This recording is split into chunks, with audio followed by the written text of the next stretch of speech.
আসসালামু আলাইকুম, আমন্ত্রণ জানাচ্ছি পল্লী বার্তা সংবাদে।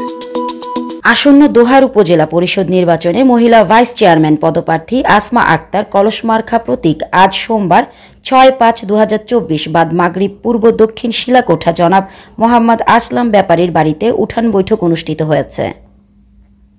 উক্ত উঠান বৈঠকে বক্তব্য রাখেন মোহাম্মদ আসলাম ব্যাপারী, মাস্টার শামীম।